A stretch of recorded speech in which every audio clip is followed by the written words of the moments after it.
seseorang akan mati, bagaimana kondisi dia hidup. Maka kalau kita selalu membaca Al-Quran saat kita hidup. Bismillah, assalamualaikum warahmatullahi wabarakatuh. Alhamdulillah, wassalatu wassalamu ala nabiyina Muhammad ibn Abdillah wa ala alihi wa sahbihi wa mawalah. Allahumma la sahla illa ma ja'altahu sahlan wa anta taj'alul hazna idza syi'ta sahlan. Sahabat, pada kesempatan kali ini yang akan kita bahas, yang akan kita kupas adalah kenapa seseorang tidak mau menghafalkan Al-Quran. Kenapa banyak orang yang enggan untuk menghafalkan kitabullah yang agung ini. Insya Allah akan kita bahas juga obat-obatnya, atau bagaimana cara mengatasinya atau solusinya. Nah, yang pertama, biasanya kenapa seseorang tidak menghafalkan Al-Quran atau tidak menghafalkan Al-Quran, karena dia mengecilkan dirinya sendiri, mengecilkan potensinya. Dia merasa nggak akan mampu, dia merasa nggak akan bisa. Dia merasa orang yang lambat menghafalnya lambat, hilangnya cepat. Dia merasa seperti itu. Jadinya nggak akan mungkin katanya bisa menghafalkan 30 juz. Daripada menghafal nanti putus di tengah jalan juga, setengah 1 juz baru dapat udah menyerah, mending dari awal dia mundur. Ya, banyak memang kaum muslimin kalau ditanya siapa yang pengen hafal Quran, kata-kata ya semuanya pasti akan ngangkat tangan. Saya seberapa pengen menghafal Quran? Kalau dia 1 sampai 10, 9, angkanya 8, 7, kata-kata. Nggak ada yang pengen hafal Quran, cuma 2, 3, nggak ada. Tapi kemudian seberapa banyak ada mereka yang pengen hafal Quran tadi, kemudian merealisasikan keinginannya sedikit sekali. Nah, sebabnya tadi yang pertama, karena mereka merasa nggak akan mungkin bisa menghafalkan Al-Quran yang 30 juz, 603 halaman itu, 119 surat, dan 6.236 ayat. Mereka merasa nggak akan bisa. Apalagi merasa udah tua lah, jadi hafalannya nggak sebagus waktu muda lah. Macam-macam lah alasannya. Dan jelas dia mengecilkan dirinya sendiri, merasa nggak akan mampu. Sahabat, potensi setiap manusia itu sebetulnya sama kan ya. Ada potensi rohiyahnya, ada potensi jasadiahnya, ada potensi fikriyahnya. Kalau kita maksimal ke potensi kita ini, maka sebetulnya banyak hal yang nggak mungkin kita lakukan bisa kita melakukannya. Banyak hal yang kelihatannya susah, tapi kalau kita benar-benar memaksimalkan potensi fikriyah kita, jasadiah kita, potensi rohiyah kita, kita benar-benar maksimalkan potensi Allah berikan tadi, maka akan banyak hal yang tidak terduga yang bisa kita lakukan. Apalagi kalau yang kita pandang bukan diri kita, tapi Allah yang kita pandang. Apalagi itu ya.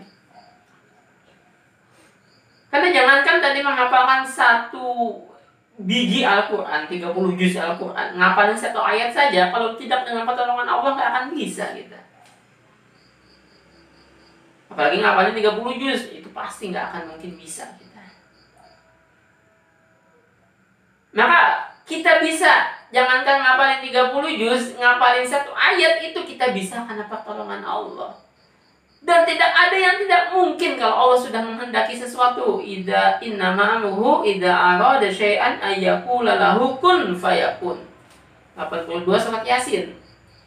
Hanya saja perintahnya, perkataannya, firman-Nya ketika dia menginginkan sesuatu, ayyaqulu lahu kun fayakun, jadilah, maka jadilah. Kalau Allah mengizinkan kita hafal Quran, walaupun kelihatannya kita sudah tua, walaupun kelihatannya kita sudah udur, walaupun kita sangat sibuk, walaupun kita merasa diri kita sangat lambat hafalan kita, enggak akan ada yang bisa menghalangi. Allahumma la mani'a lima a'taita wa la mu'tiya lima mana'ta. Tidak ada yang bisa mencegah apa yang Allah berikan, dan tidak ada yang bisa memberikan apa yang Allah cegah. Maka lihatlah Allah. Dan tadi ya, kalau kita berpegang kepada Allah dan kita benar-benar berusaha, maka Allah akan tolong kita, dan banyak hal yang terasa tidak mungkin akan mungkin semuanya terjadi. Jangan mengecilkan diri kita. Ya mungkin Di tahap awal kita mungkin tertatih-tatih menghafalkan Al-Quran ini. Tapi kalau kita tekuni terus-terusan, maka insya Allah seperti ceritanya Ibnu Hajar Al-Asqalani, yang awalnya beliau atau Ibnu Hajar Al-Haytami, ada dua versi ini ya. Yang awalnya beliau kesusahan belajar, menangkap pelajaran, menghafal pelajaran, tapi kemudian ketika beliau mengambil pelajaran dari batu yang berlubang, yang ditetesi air dari mulut gua yang terus menerus sampai batu tadi berlubang besar, nah, kemudian beliau berusaha belajar dengan sungguh-sungguh, maka kemudian apa yang terasa tidak mungkin terjadilah dengan izin Allah. Dan itu juga yang saya rasakan. Saya dulu waktu di pesantren Nurul, pesantren bahasa itu paling belakang, paling terakhir ketika diminta setoran mahfudhot, setoran hadis itu paling terakhir. Di antara 40 siswa, saya paling nomor 36, 37 biasanya. Pagi nggak bisa hafal sampai malam biasanya saya bisa setor ke hadis atau mahfudhot. Tapi ternyata dengan izin Allah tadi, alhamdulillah. Apa sih yang nggak bisa kalau Allah sudah mengizinkan sesuatu? Maka Al-Quran dengan mudah masuk ke dalam pikiran dan ingatan kita. Ini yang pertama, karena seseorang menginginkan dirinya sendiri kemudian dia nggak mau menghafalkan Al-Quran. Nah yang kedua, yang juga menjadi alasan biasanya belum benar tahsinnya, belum benar baca Al-Qurannya, gimana mau ngapal? Ini alasan banyak sekali orang. Kenapa nggak ngapal Quran? Belum benar bacaan Al-Qurannya. Oke lah, memang kita ngapal Quran kalau belum benar ya memang akan tersandung, akan kesusahan, memang benar. Dan memang menghafalkan Al-Quran ya juga harus memang dengan bacaan yang benar, memang iya. Tapi kalau ditanya lebih lanjut, apakah Anda ada belajar membaca Al-Quran? Orang yang tadi beralasan tidak mau menghafal karena belum benar bacaannya akan menjawab, nggak ada juga sih. Jarang yang menjawab, saya udah benar-benar belajar. Tiap hari saya belajar baca Quran, tapi belum bisa juga. Jarang namanya ya kayak gitu. Rata-rata ketika orang diajak menghafal Quran atau ketika dia pengen menghafal Quran kemudian dia beralasan dengan dirinya sendiri bahwa dia tidak menghafal nih karena dia belum benar bacaannya, ya nggak belajar juga. Ini masalahnya kan ya. Seandainya dia merasa belum benar bacaannya sambil dalam proses dia belajar terus menerus, ya nggak apa-apa lah ya. Nah kemudian ketika nanti ada saatnya ketika dia sudah belajar terus kan ada saatnya dia udah benar bacaannya, dia ngapal Quran, nggak apa-apa kayak gitu. Tapi yang ada kita lihat kebanyakan orang atau mungkin bahkan diri kita sendiri beralasan tidak menghafal Quran, belum benar bacaannya tapi nggak belajar juga. Nah ini masalahnya. Ya padahal sahabat, kalau kita menghafalkan Al-Quran ini juga otomatis akan membenarkan bacaan kita. Nggak apa-apa tadi kita belum benar-benar bacaan kita, belum 100% benar, tapi kita ngapalnya tetap didampingi oleh guru. Maka guru tadi yang kemudian ngecek bacaan kita. Sebelum ngapal kita akan disuruh membaca apa yang akan kita hafalkan, dan setelah kita hafal pun nanti akan stop ke beliau dan beliau pun akan membenarkan bacaan kita kan ya. Maka walaupun kita belum 100% benar bacaan kita, tahsin kita, tapi kita sembari menghafal, membenarkan bacaan ini akan sangat membantu juga. Akan sangat membantu membenarkan bacaan kita. Akan saling mendukung ini. Hafalan didukung dengan membenarkan bacaan, dan membenarkan bacaan akan didukung dengan hafalan. Jadi dua-duanya akan bersinergi. Akan jalan berbarengan saling menguatkan satu sama lain. Tapi tetap ini ya, bukan ngafal otodidak ini, bukan ngafal sendiri, tapi yang hafal dengan guru, nggak apa-apa, tadi belum benar 100% bacaan. Nah nanti sebelum kita menghafal, storin dulu, bacakan dulu dan menunggu kita apa yang akan kita hafalkan itu kita baca dulu. Kita pengen misalnya ngafalin surat Al-Bayyinah, kita bacakan dulu yang lam yakunil ladzina kafaru min ahlil kitabi wal musyrikin munfaqina hatta ta'tiyahumul bayyinah. Kalau ada yang salah nanti akan ditegur dan dibenarkan oleh guru kita. Nah, setoran pun nanti kan kita setelah kita hafalin, nanti di setorkan ilmu itu juga kalau ada yang salah, ada belum benar bacaannya akan dibenarkan juga. Maka akan sangat mendukung ini proses menghafal, akan sangat mendukung proses membenarkan tahsin bacaan.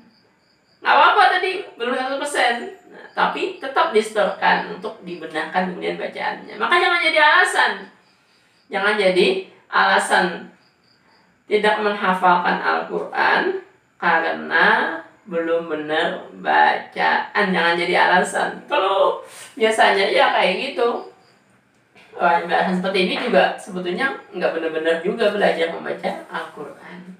Ini yang kedua. Nah, yang ketiga, ada juga alasan orang tidak menghafalkan karena umurnya nggak akan sempat katanya. Dia masa udah tua, udah 50, 60. Nggak akan sempat, nggak akan keburu selesai yang ngapalin Al-Quran. Keburu meninggal katanya. Ya sahabat, masalah umur kita yang jelas nggak ada yang tahu kan ya. Itu adalah rahasianya Allah kapan kita meninggal. Likuli umatin ajal, setiap umat, setiap orang ada ajalnya. Nabi Faidah aja jalur nasakhir nasa'at wa nastaqdimun. Maka ketika datang ajal kita nggak akan bisa menunda dan atau nggak akan bisa mendahulukan. Karena ini benar-benar rahasia dari Allah. Nah, tapi yang kita bisa persiapkan kan bagaimana caranya agar kita menghadapi ajal ini dengan baik, menghadapi kematian ini dengan baik. Nah, maka salah satunya sebetulnya bekal kita untuk menghadapi kematian dengan baiknya dengan Al-Quran. Dengan kita mempersering interaksi kita dengan Al-Quran. Kalau kita membaca, nggak akan terlalu kuat. Apalagi kita yang udah berumur, udah tua, baru baca 2 halaman aja udah kabur-kabur kan ya. Udah capek, lelah, mata kita juga lelah, capek. Tapi kalau kita ngapalin Al-Quran, kita nggak perlu membaca lagi nantinya setelah kita sudah hafal. Ya walaupun menghafalnya memang beda dengan orang muda, ya bisa 1 halaman, setengah halaman. Kita nggak apa-apa kalau udah tua, ngapal seayat 2 ayat ya sehari. Tapi kalau kita sudah hafal kan, kita dapat sejuz, maka kita membacanya bisa lebih santai, mengulang hafalan kita tadi itu, nggak perlu capek lagi mata kita melihat mushaf. Maka ini keuntungan yang pertama. Nah, keuntungan yang kedua ini juga adalah cara kita mempersiapkan datangnya ajal kematian tadi itu.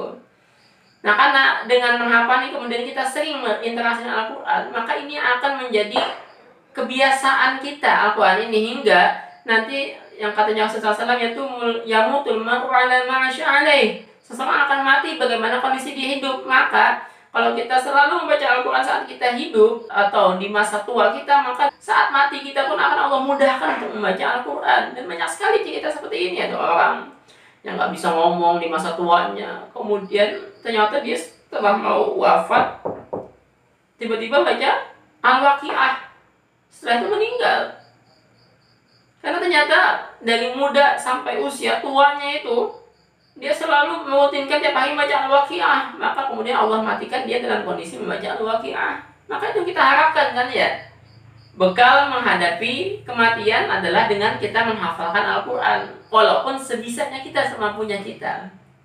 Dan yang ketiga, sahabat, keuntungannya orang yang menghafalkan di masa tua ini, nanti kalaupun dia mati belum selesai menghafal, tapi dia sudah berniat menghafalkan 30 juz, tapi umurnya nggak keburu dijemput oleh malaikat Israel, maka nanti ketika di padang mahsyar beliau orang ini akan dibangkitkan bersama orang yang hafal Al-Quran 30 juz. Bersama orang yang menghafal Al-Quran lengkap 30 juz. Kenapa seperti itu? Karena niatnya sudah pengen ngapal 30 juz dan dia memang sudah mengamalkan niatnya tadi itu, maksudnya memang sudah melakukan. Memang udah ngafal beliau ini ya, tapi karena memang usia saja nggak sempet ya, hanya meninggal. Tiap hari ngapal 1 ayat 2 ayat, baru ngapal 200 ayat keburu meninggal gitu ya. Kemudian nanti di padang mahsyar dibangkitkan tentu dengan mereka hafal Quran semuanya. Ditanya bukan nakir pun nanti dikubur, kok bisa gitu dihitung dalam hitungan mereka hafal 30 juz padahal nggak hafal. Karena ya Allah katanya orang ini kan, aku pengen ngapalin kalamu 30 juz, Tapi malaikat di surga keburu mencabut nyawaku, maka nggak sempat. Seandainya dikasih waktu lagi, aku akan hafalkan 30 juz itu semuanya.